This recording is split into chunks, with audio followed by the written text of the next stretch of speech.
All right, guys. Now, first piece of the lunge is going to be the forward lunge. Big concepts here is making sure that you guys take the proper distance step. What I see a lot of people doing is a very short lunge step. So if he just does this, he's going to take a short lunge step. The first thing that you see here is his knee travels forward over his toe. What this is doing is putting pressure and shear into his knee, which is where a lot of the knee pain comes from in the lunge. So if he goes back to neutral, what I want him to do is take a nice big step. When I think about this though, we're actually going to adjust this just a little bit more. Go ahead and step back up. I want you to think about it like there's two hula hoops right in front of you. You have to step through the hula hoops into your lunge. So if he does this correctly, he's going to step through these hula hoops. Go ahead. Nice big step, driving forward into that lunge. Now you guys see the difference in position with his knee. His knee is in a vertical position at a complete 90. Now from here, he's got his back knee on the floor, which is ideal. If this does bother your knee, you just save the distance down and just work down as far as you can. Okay, so from here, he's gonna go back up into his normal lunge.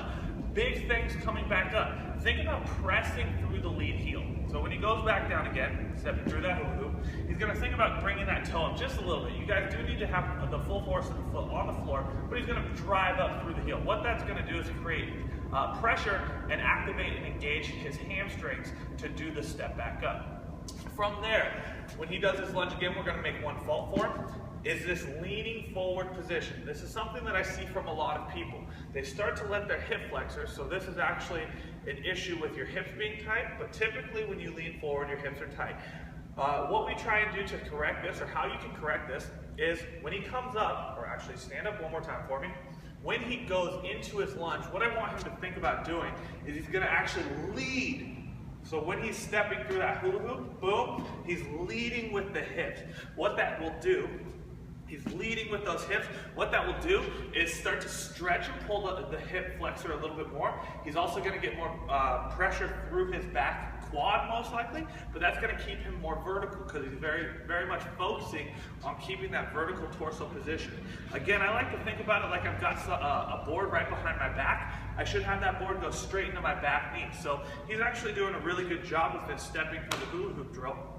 So you guys can implement that as well. Every time you do that lunge, step through the hula hoop as far as you can, reaching the foot forward.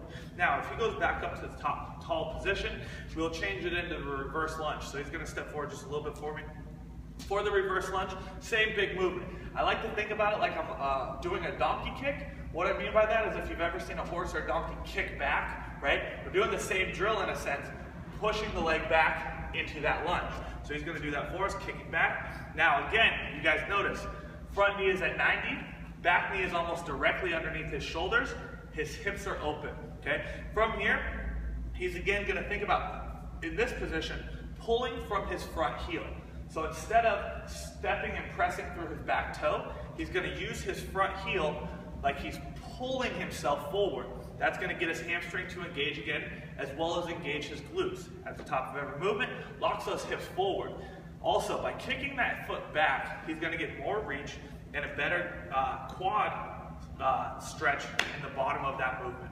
So this is perfecting the lunge, pretty basic and easy drills, but by implementing them correctly and doing them all the time, you'll get a lot more bang for your buck in your lunge, getting your glutes, hamstrings, and quads to all really engage, saving the back, as well as really saving the knees from any injuries or fatigue or getting hurt. So start implementing these right away and you guys will see better results in your lunges and you guys will not feel your knees as much.